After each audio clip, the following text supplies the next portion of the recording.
Welcome to the Adult Basic Skills Professional Development video series. Throughout our productions, we are committed to excellence in adult education and professional development in basic skills instruction. The goal of this video series is to improve the effectiveness and quality of instruction through focused professional development.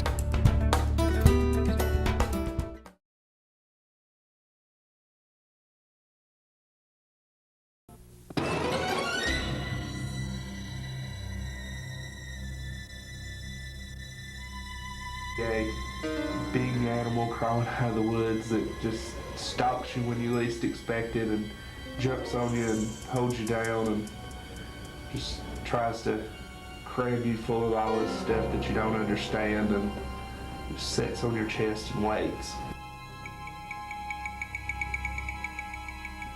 It's got a million little legs, and each leg has a number on it, or a sign, like a plus sign or a minus sign, and it's got all these claws, and it's got real big teeth, bang.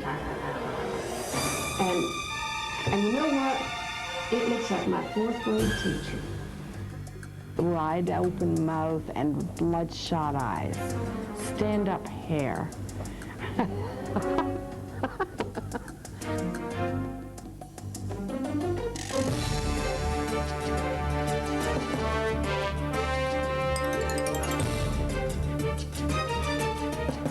Perhaps the most enjoyable aspect of teaching adult students is their motivation to learn.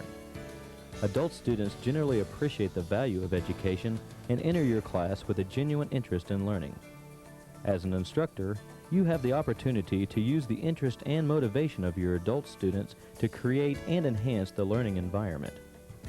It is important that you plan to utilize teaching strategies that will maintain or even build on your students' initial interest in learning.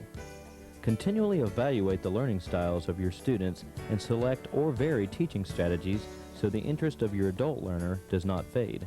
The particular class I'm in now is good because there's not only class, there's a lab with an extra hour of, or 2 hours of help each week.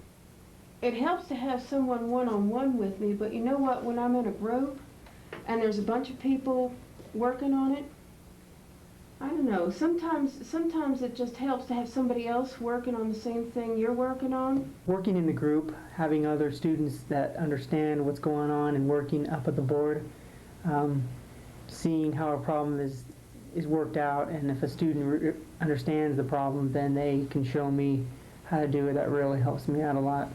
In this video, we will present some of the strategies for teaching mathematics and discuss how they might be used in the teaching of adult basic skills.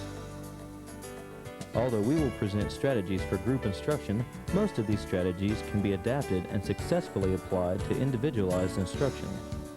It will be easier to tailor some strategies for the unique learning styles of each individual when working with students one-on-one. Strategies that involve discussion or facilitate collaborative learning are so valuable for students that a teacher using an individualized instruction approach should seek ways to incorporate them into the teaching effort. This presentation will be divided into 2 parts. First, we will introduce those strategies that involve structured teaching. Then we will present indirect instructional math strategies. In so doing, it is not our intention to give you the best strategy. Rather, we would like you to consider how a variety of strategies may be successfully employed. Research and effective teaching supports the use of a variety of teaching strategies. Remember, because learning styles vary, some students will respond better to a particular teaching strategy, while others prefer something different. Variety in teaching strategies stimulates interest. Structured teaching strategies include lecture, class discussion, and demonstration. There are advantages to a lecture format, especially for presenting background and introductory information in a succinct manner and for summarizing concepts. Some ideas can be explained quickly and effectively using a lecture format. Lecture helps adult students focus on important aspects of a topic or clarify the reasoning and steps of a mathematical procedure. However, lecture must not be overused. Although short lectures or mastery lectures are a good way to present simple ideas in a short time, adult learners may lose their concentration during extended lectures. One way to avoid some of the problems you have just seen is to incorporate other teaching strategies during the lecture. Class discussion is often a very effective teaching strategy for adult learners, especially when teaching small groups. However, good class discussion seldom just happens. To ensure the effectiveness of this approach, the instructor must invest a significant effort in planning the discussion. Plan questions that can bring a discussion back to the central issues when students get off the subject. It is important to anticipate problems such as an unresponsive group or one student dominating the discussion. Know in advance how you can deal with such problems in a tactful manner. Be flexible. Be prepared to adjust your questions based on the progress of the discussion. The instructor must skillfully guide the discussion to maintain focus on the issue at hand. A well-organized discussion has 4 basic concepts: a base of information, a central focus, effective questions, and a supportive classroom environment. Without this framework, students will often veer from the subject or the discussion will stagnate. Demonstration can be used to enhance class discussion or as an effective teaching strategy on its own. In a demonstration lesson, the instructor models techniques and illustrates procedures that students will be expected to use later. Demonstration is most likely to be effective when it is followed by student repetition of the techniques and procedures modeled by the instructor. Since the student plays a passive role during an instructor's demonstration, there is the risk the student will forget or not understand unless he or she repeats the procedure soon after it is observed. As you have just seen, with direct teaching strategies, the instructor is in charge of the instructional process, and the students are challenged to acquire information and skills. Now, we want to introduce some indirect teaching strategies. The goal of indirect teaching strategies is to actively engage students in the learning process while the instructor acts as facilitator. When working with adult learners, the most important indirect strategy is dealing with their feelings about mathematics. Many of these students have had bad experiences in math classrooms. They are likely to enter your classroom with negative attitudes. Failure to deal with these attitudes is likely to set the student up for failure. Developmental educators have used various approaches in dealing with math anxiety. The effective remedies have involved getting students to discuss their attitudes toward math with each other and the instructor, and giving students a basis for believing that previous failures did not mean that they lacked ability in math. One approach is to make students aware that both teaching styles and learning styles differ, and that failure to excel in the environment created by a particular teaching style may reflect a mismatch between styles rather than a lack of ability. Also, students with math anxiety need to hear that they are not the only ones to feel that way, and other students have been able to overcome their math anxiety and be successful in math courses. Hearing this from other students through group discussion usually has more impact than reading it or hearing it from an instructor. I can remember at a young age not liking math, and I think a lot of it came from our math teachers from my age when we, 50 years ago or whatever, that teachers did segregate the left brain students from the right brain and the creative from the science and math. And when you get put into those categories, you tend to stay with them. And likewise, my friends that were math students as young children aren't very good writers. And I don't know, it just became the other camp almost. Collaborative learning has many valuable applications in math.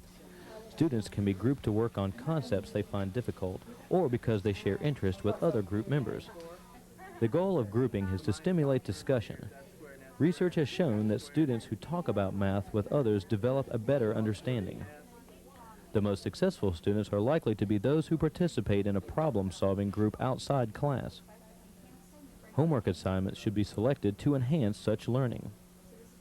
If group participation is also used in class, students are quick to see its value. Even a little practice in the classroom makes them comfortable and self-confident enough to seek collaborative learning opportunities outside class. Inquiry is another teaching strategy that opens up worlds of learning for adult students. As students find success using inquiry, they are at the same time developing their own self-confidence for using math in everyday life. The inquiry method allows students to draw inferences and reach conclusions from data they have collected themselves. Having students investigate patterns is often an effective way to teach mathematics. Students can then progress from framing questions to developing hypotheses about the patterns they observe. The instructor can guide them through further investigation to evaluate their hypothesis and reach conclusions. This approach gives the student opportunities to develop critical thinking skills.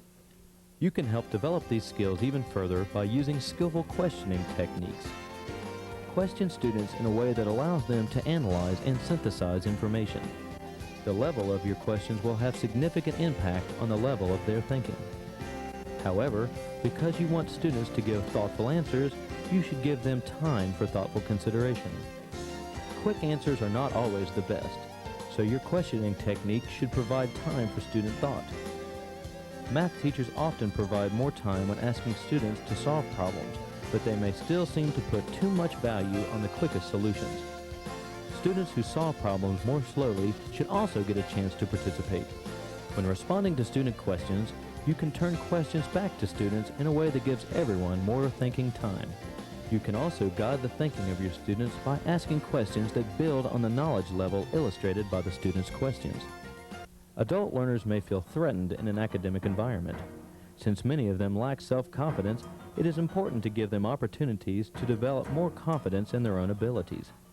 They need feedback and reassurance that they are actually learning the material. Many experienced instructors have developed personal techniques for confidence building. Sincere praise and verbal reinforcement often help. Students also gain confidence when they hear questions that they are able to answer. However, the most reassuring experience is likely to be the successful completion of a practice quiz or test. This is often called formative evaluation. Whether it takes the form of homework or short in-class quizzes, it gives students the opportunity to evaluate their progress. However, formative evaluation will not be effective unless students are given prompt feedback on what they did right, and especially on their mistakes and misunderstandings. Full-scale practice tests might seem to require a large time investment, but they may be worth the time involved if the student gains enough self-confidence to enhance performance on graded exams and maintain interest in the learning of mathematics. The teaching strategies presented in this video can be modified and adapted to a variety of classroom environments and student learning styles.